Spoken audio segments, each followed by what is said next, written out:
Cette présentation sera faite conjointement par Michael Beaufils, que j'ai présenté tout à l'heure, et Isabelle Alphon, que personne ne présente plus, puisqu'elle est là depuis ce matin, et elle vous a présenté plein de choses, mais bon. Elle est chef de projet experte en géotechnique au BRGM. Elle a travaillé dans l'ingénierie géotechnique toute sa carrière, Mecasol, Arcadis et enfin Sistra. Elle a aussi exercé le métier de contrôleur technique chez Socotec. Au BRGM, elle travaille à la direction risques et prévention. Elle est également très investie dans les projets de structuration et partage de données géotechniques aux côtés de Michael, donc Mind et ses petits frères qu'on a vus voilà, aussi depuis ce matin. Voilà, je reviens dans 20 minutes. Merci Sylvie. Donc nous, on va vous parler d'un projet qui est porté actuellement par le BRGM qui s'appelle Open Geotech et qui a pour objectif de créer un outil de partage et de capitalisation des données géotechniques.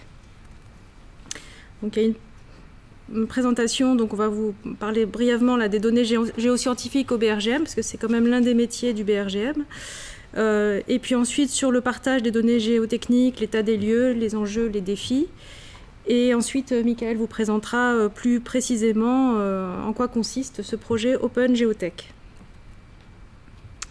Donc les données géoscientifiques au BRGM, tout le monde est utilisateur ici, je pense, d'Infoterre, dans lequel vous pouvez trouver beaucoup d'informations, donc évidemment des sondages, donc c'est la BSS, mais également des rapports qui sont des rapports du BRGM sur différents sujets, et vous pouvez également télécharger, consulter les cartes géologiques de toute la France qui sont en téléchargement libre et gratuit depuis 2019. Donc la banque du sous-sol, que tout le monde aussi utilise assez communément, qui vous donne accès à des données de forage sur tout le territoire. Donc il y a 900 000 ouvrages, donc ouvrage c'est le terme qu'on utilise pour sondage ou forage au BRGM, donc 900 000 ouvrages sur le territoire qui sont bancarisés. Ça c'est beaucoup, mais bon, tout à l'heure on a entendu que Fondasol en possède aussi 1,5 million, donc ça vous donne un petit peu l'ampleur du nombre de sondages qui existent sur le territoire. Parmi ces 900 000 forages, il y en a 20% pour lesquels il y a eu une vérification, une harmonisation des termes par le BRGM. Et c'est un travail qui est fait de façon régulière. Et puis il existe également un certain nombre d'autres bases de données qui sont accessibles. Il y a la BSSO, il y a la base de données Basias sur les anciens sites industriels. Il y a des bases de données MVT, mouvement de terrain, aléas, retrait, gonflement des argiles, cavités souterraines. Voilà. Et vous avez également un site qui vous donne accès au registre. Au registre, c'est en fait les lexiques des différents termes utilisés en géologie, notamment enfin, en géosciences, et dont on vous donne le lien ici sur ce slide. Et puis Michael y reviendra. Sur les données géotechniques et l'état des lieux actuels, ça a déjà été abordé ce matin dans la présentation sur Mind et puis peut-être dans d'autres présentations. Donc, comme on vous l'a dit, bon, jusqu'à présent, on fait des sondages, j'ai écrit au coup par coup, en fait, pour un projet donné. Il est rare qu'elles soient archivées et réutilisées, ou en tout cas, elles commencent à l'être, mais ça reste assez confidentiel. La plupart du temps, les données géotechniques ne servent qu'une fois. Elles sont rarement sous des formats numériques. Elles sont acquises. Alors troisième point, c'est ce qui en fait d'ailleurs la complexité de ce problème du partage des données géotechniques, c'est qu'elles sont acquises par une entreprise de sondage qui travaille souvent pour une ingénierie ou un maître d'ouvrage. Ou alors elles sont acquises par un laboratoire ou un BE géotechnique, mais elles sont la propriété du maître d'ouvrage qui a payé la reconnaissance. Voilà, et elles ne sont pas systématiquement transmises au BRGM. Donc vous savez sûrement qu'il existe un document qui s'appelle le code minier, dans lequel il est indiqué que tous les sondages de plus de 10 mètres de profondeur doivent être obligatoirement déclarés au BRGM et que les résultats de ces sondages géologiques, géotechniques, géochimiques doivent être transmis dans un délai au maximum de 10 ans. Mais dans le code minier, on pourra aussi en reparler. Voilà, c'est une indication du code minier, mais il n'y a pas de contrôle du tout. Il n'y a pas non plus de sanctions. Donc c'est quelque chose d'uniquement déclaratif qui donc n'est pas fait de façon systématique. Alors quels sont les enjeux et l'intérêt de réutiliser ou de partager les données géotechniques? C'est bien sûr de capitaliser la connaissance, de conserver la mémoire d'un projet, mais c'est aussi des données qui peuvent être réutilisées. Par exemple, lorsqu'on a un nouveau projet et qu'on veut, dans des phases très amont, faire des études d'esquisse ou de faisabilité, puis qu'on veut avoir des informations sur le sous-sol. Donc c'est vrai que dans ces phases très amont, on utilise couramment la BSS, et donc on se dit que si on pouvait avoir en plus d'un log de sondage des paramètres géotechniques, ça serait forcément une information importante. Voilà, et puis ce serait aussi un gain de temps et d'argent pour la collectivité, notamment toutes les maîtrises d'ouvrages publics qui payent des sondages. Voilà, et l'idée qui est derrière, c'est bien sûr l'idée de l'économie circulaire et que la donnée géotechnique, comme d'autres ressources du sous-sol, est un bien commun qui est recyclable. Bien sûr, l'idée, c'est pas de se dire on va faire une base de données et on fera plus jamais de sondage. Bien sûr qu'on fera toujours des sondages géotechniques, parce que les projets, il y en aura toujours sur des sites qui n'ont pas encore été explorés. Et puis aussi, l'idée, c'est d'avoir des données en amont pour permettre justement de mieux définir une campagne géotechnique, de cibler de façon plus précise les problématiques qu'on va rencontrer.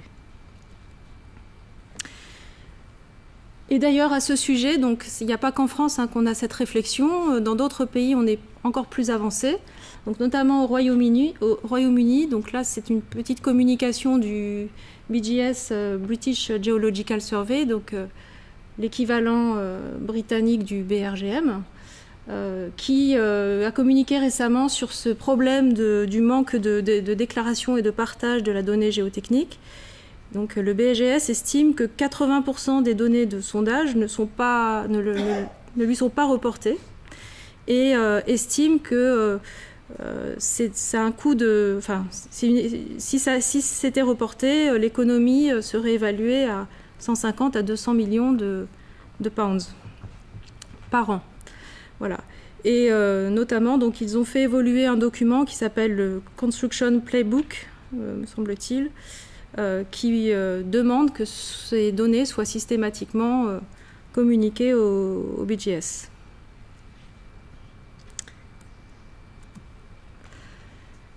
C'est pas facile de mettre au point, même si les problèmes juridiques sont réglés.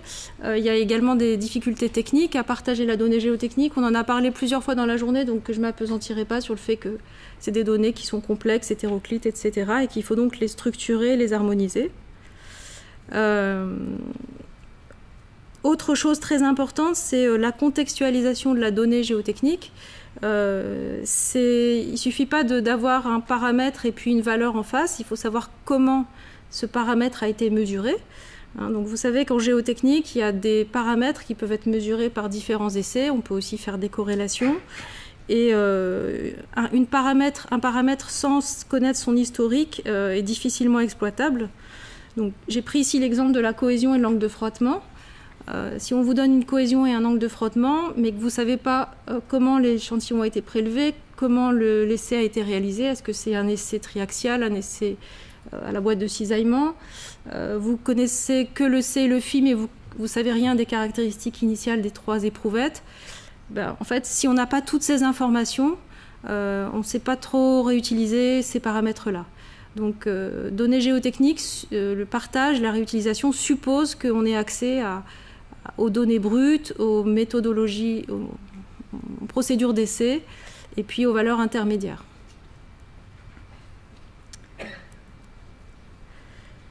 Et alors, après, sur l'aspect structuration des données, on en a aussi un peu parlé dans la journée, donc je ne vais pas non plus trop passer de temps. Simplement, il y a trois sujets principaux dans la structuration. Donc, je l'ai dit juste avant. Donc, il y a sur un paramètre donné. Donc là, j'ai pris l'exemple de la pression limite. Il y a qu'est-ce que ce paramètre, donc il y a, ce paramètre, en fait, il se positionne par rapport à des paramètres parents et puis enfants. Donc, par exemple, la pression limite, c'est le paramètre qui est déduit de l'essai pressiométrique Ménard, qui est lui-même un essai in situ, qui est un sondage destructif. Donc, bien savoir ce paramètre, comment il est arrivé. Il y a également sa définition. Donc là, il y a un problème de il y a une question de lexique, de terminologie. Donc il y a une définition très précise de la pression limite qui est donnée dans la norme. C'est la pression qui entraîne le doublement du volume de la cavité initiale. Il y a des unités de mesure. Et puis en termes de provenance, traçabilité, un essai pressiométrique, en fait il y a plusieurs il y a plusieurs types d'essais pressiométriques, plusieurs types de pressiomètres. Il y a comment a été réalisé le forage aussi, il y a les valeurs brutes, les courbes d'étalonnage.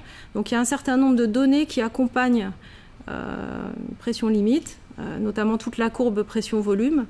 Et sans avoir toutes ces données, on ne peut pas en faire grand-chose. Je passe la parole à Michael.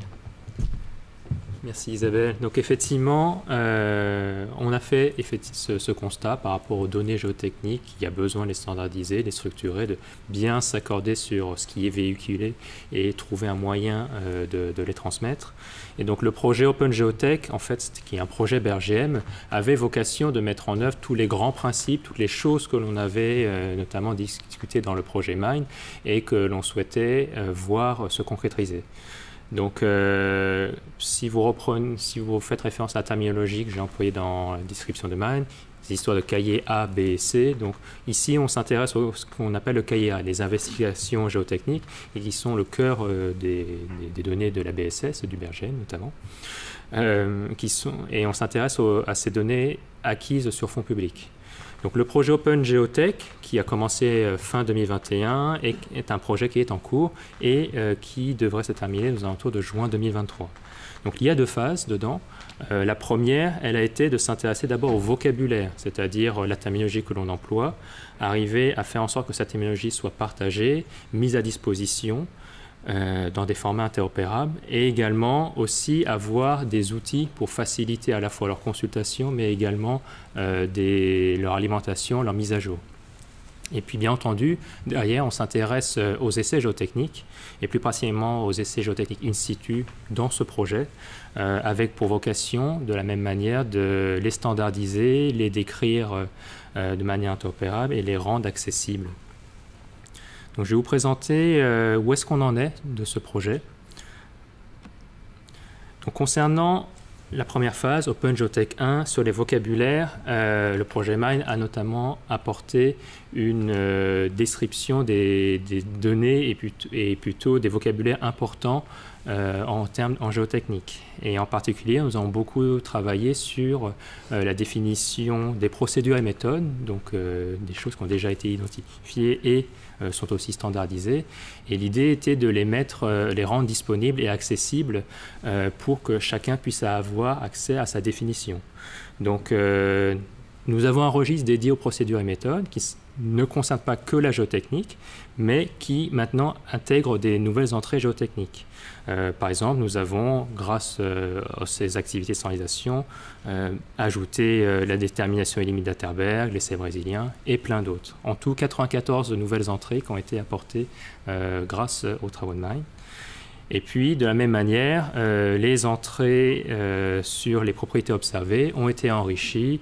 Vous trouvez désormais le module de Youle, le coefficient microdéval, et j'en passe. Plus de 71 nouvelles entrées ont été ajoutées. L'idée, c'est que grâce à ces registres, vous allez avoir quelque chose de plus précis dans la définition, que je vais mettre en valeur juste après. Et l'autre point important sur ces vocabulaires, c'est qu'il ne s'adresse pas que à la géotechnique. Le BRGM est dans sa mission d'écrire tout ce qui est donné géosciences. Et dans ces registres, vous retrouverez aussi les lithologies, les unités de mesure, de l'hydrogéologie, et aussi les types de cavités, et plein d'autres choses encore. C'est quelque chose qui se met à jour régulièrement. Quel est l'intérêt des registres, en fait, par rapport à la fourniture d'une information, par exemple la lithologie est de type calcaire, le fait de donner cette URI, ce lien Internet que vous voyez en haut à droite, véhicule beaucoup plus d'informations. bien sûr, on a la désignation qu'il s'agit d'un calcaire, mais également on a toute la contextualisation de savoir qu'on parle du calcaire défini comme étant à la fois une roche biochimique et une roche carbonatée, avec également ces sous-valeurs qui sont citées là. Et nous avons aussi la possibilité de mettre en valeur le fait que dans d'autres registres, dans d'autres vocabulaires, ils portent le nom limestone. Et ça, c'est des choses qui vont pouvoir être enrichies au fur et à mesure, notamment si vous avez des projets internationaux, vous allez pouvoir mettre en cohérence les vocabulaires du BRGM ou les vocabulaires français, et puis ceux que vous avez utilisés dans votre projet. Et de ce fait, vous pourrez mettre en relation des données de différents projets. L'utilisation de registres réduit les risques d'ambiguïté sémantique, du coup. Les vocabulaires sont plus faciles à être réutilisés, et puis on a une aide à la création de connaissances.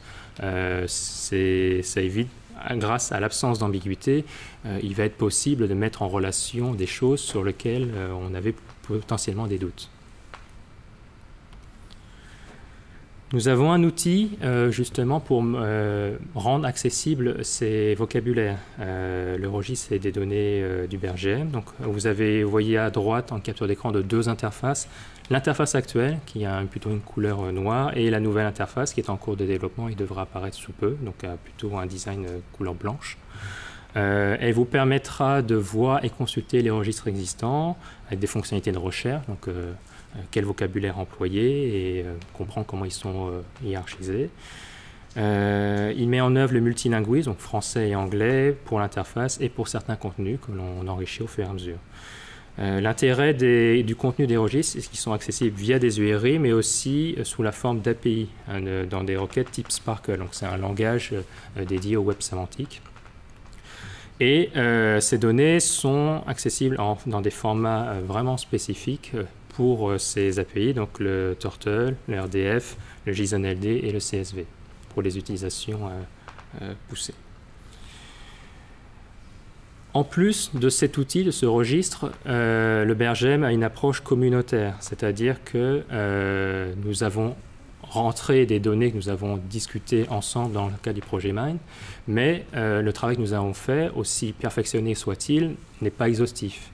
Il y aura probablement des nouvelles méthodes géotechniques qui seront inventées, peut-être de nouvelles découvertes et des mises à jour de l'existant. Et l'idée est de proposer des solutions pour pouvoir enrichir ces vocabulaires et également les ajuster. Donc nous sommes en train de nous doter d'un outil qui permettra justement de gérer ces propositions de modification. Donc c'est quelque chose qui sera accessible à tous, donc possibilité de demander un compte utilisateur.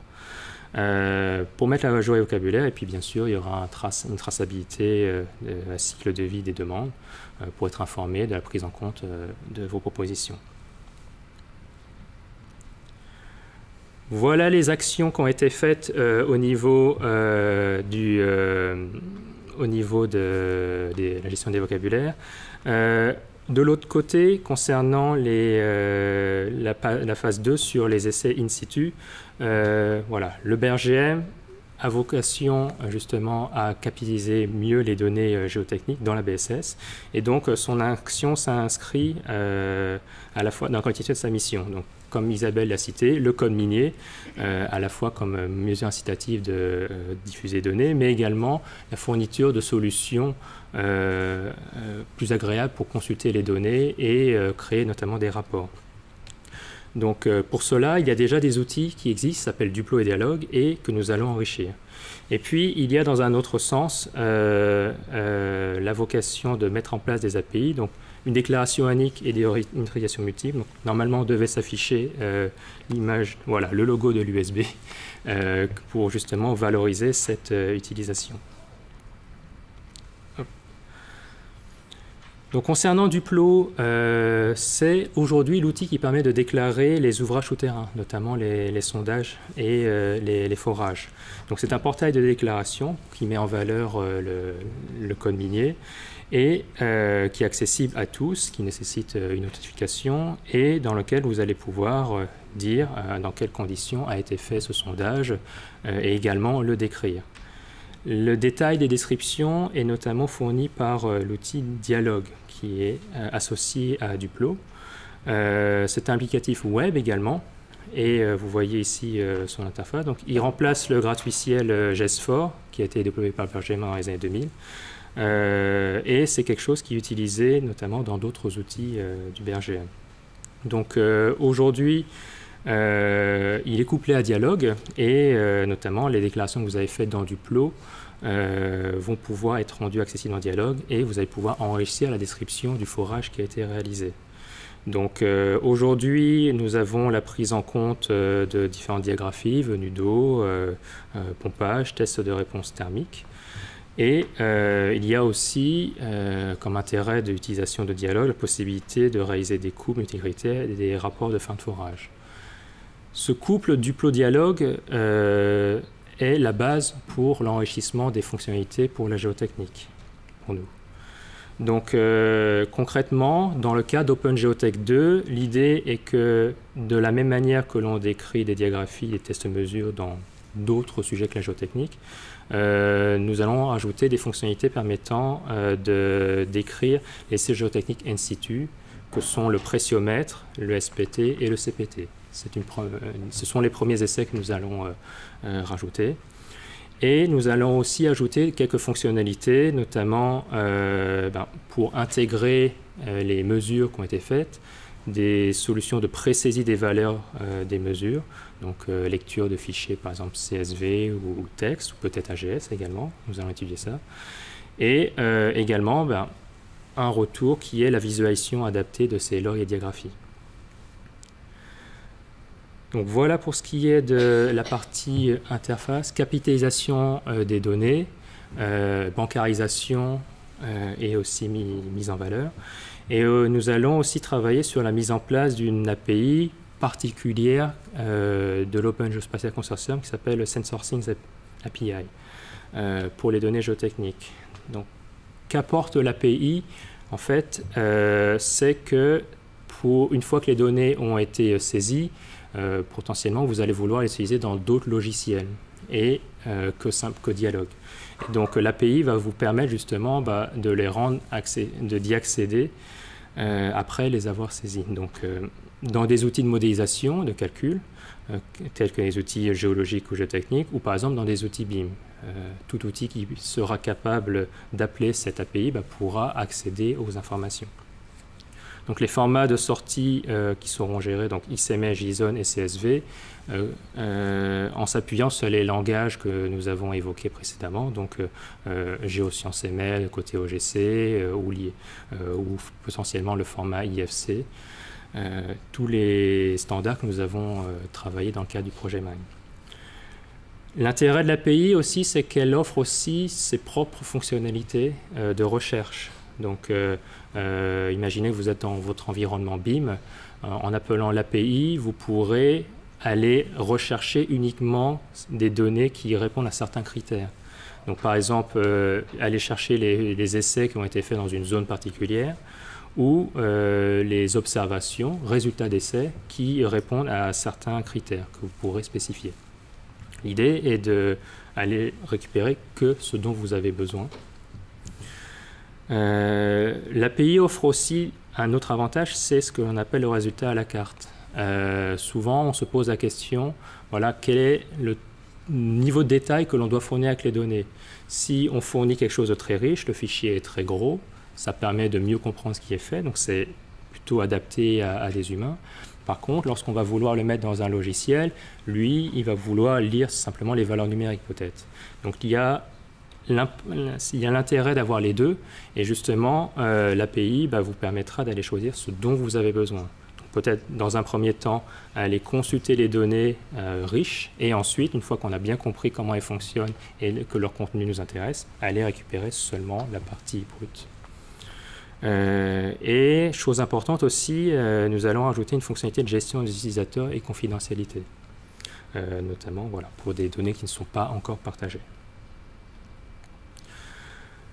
Voilà ce qui est fait dans le cadre du projet OpenGeotech 2. Et donc l'autre point que je voulais mettre en valeur, c'est la couverture actuelle, une tentative de représentation de cette couverture, des données identifiées comme étant pertinentes dans le projet MAIN au BRGM. Donc vous voyez que tout ce qui est utile aux modélisations géologiques va être plutôt porté par le RGF. Côté modélisation hydrogéologique, nous avons aussi des bases de données qui contiennent des informations pertinentes. Et puis, voilà, côté gauche, là où se trouvent les reconnaissances et investigations, nous avons différents systèmes d'information qui sont existants et également en cours de construction, et notamment en rouge, les systèmes d'information en rapport avec la géotechnique et la géophy qui devraient apparaître très prochainement. Ces nouveaux systèmes d'information viennent compléter aussi des projets en cours, notamment BD sur les cavités et sur les risques naturels sur lesquels nous travaillons. En conclusion sur le projet Open Geotech, nous avons présenté l'idée de vouloir améliorer les capacités de gestion des données géotechniques de la BSS. Donc c'est quelque chose que nous faisons dans la continuité de la mission du BRGM, à la fois capter plus de données et faciliter leur valorisation, des données mieux contextualisées faisant appel à des vocabulaires contrôlés. Nous travaillons aussi sur la facilité de déclaration et d'exploitation des données, et ce sont les premières briques d'un futur système d'information géotechnique. Voilà, merci pour votre attention.